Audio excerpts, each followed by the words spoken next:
What's good, YouTube? Welcome to the video. It's been a while since I've done this type of thing, but it's really honestly been a while since I've been active on any social media.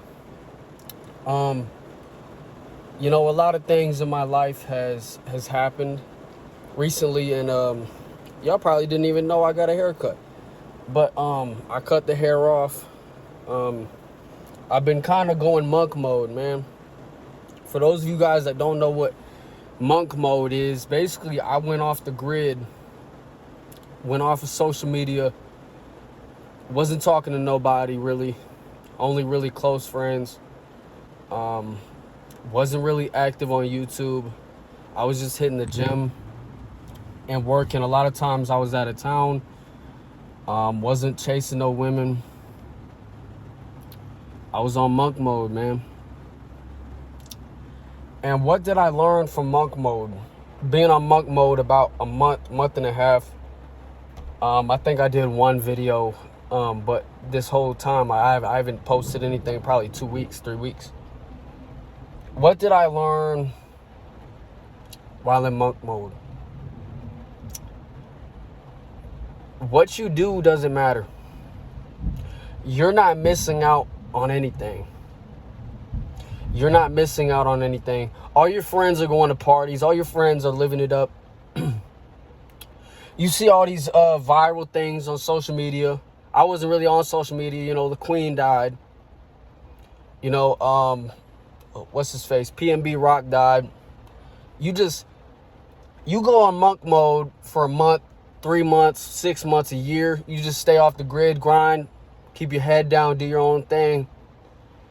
And you gain this perspective. You flip a switch in your mind. You really start to understand, like, wow, all this stuff that I was worried about, it doesn't matter. All this stuff I was worried about. I was worried about, oh, does this chick like me? Oh, what do my friends want to hang out with me? None of that matters, bro.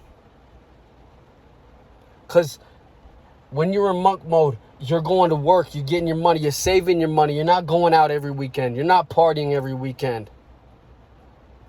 You're not trying to, go on Tinder, swipe right, swipe right, swipe right. Hope I get a match, hope I get a match. No, you get that alternate perspective, that 10,000 foot perspective. You get to look back, look from the skies down at your life. When you're on a plane and you're flying over the Midwest of America, and you see all the little squares, all the plots of land. And it looks so small to you, but when you get down on ground level, everything is so huge. You get down on ground level, and this is acres. This is miles and miles of land. But you get up in the sky, and you have that 10,000 foot perspective, and you see inch squares everywhere. It looks like a damn checkerboard. You see a whole city, and it's the size of a laptop. But you get down there, and everything is so big. But you have that 10,000 foot perspective, and you can look down and say, wow, everybody in this little tiny spot that I'm looking at has their own story. Everybody has their own story. And if you have the ability, if you have the fortitude to look at your own life like that, if you can look at your own life from that 10,000 foot perspective, you'll see all these little things are just that, little things.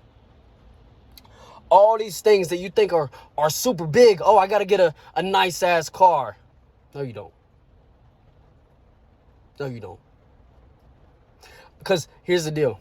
You go and you interview at a company, they will not ask you what kind of car you drive. I promise. Unless you're a delivery driver. You going out on a first date, you don't pick the girl up, she's not asking what kind of car you drive. If she is, that's a red flag. These things that you think are so big. I have to graduate from this university. No, you don't.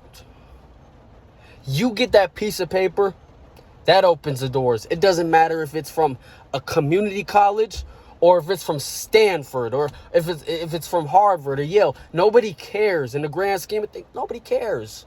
Because all those big things that are big to you do not matter. You know, we have this fear of missing out, FOMO, fear of missing out. And a lot of times we let that fear of missing out control our minds and control our lives. You know, I'm going to do a video on this topic, but my uncle, who I really looked up to, my uncle, who was an entrepreneur, who is a successful business person, who was rich, took his life about 2 weeks ago. He took his life about 2 weeks ago. And that really made me take a step back. You know, I had been on my purpose. I had been on my grind.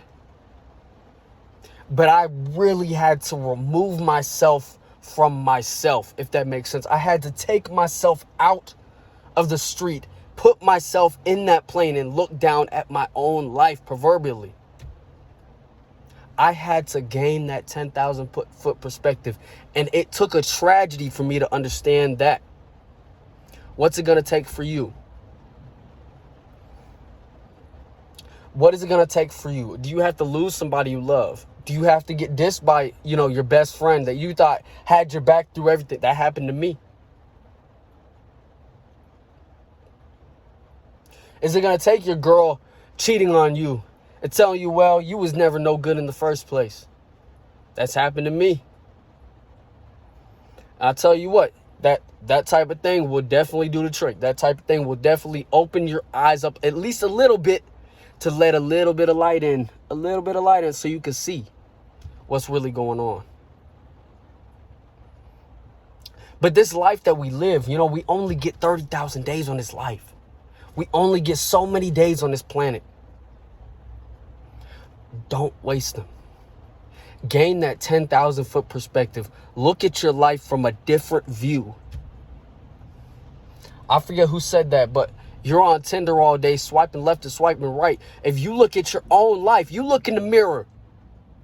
Is your life a swipe left or a fucking swipe right? What is your life? You know, we look at all these celebrities. We like to get caught up in all this celebrity drama that doesn't matter, doesn't pertain to us, doesn't involve us in any type of way, but we like to look at all this celebrity drama. If you look at them and you say, wow, I would love to have that lifestyle.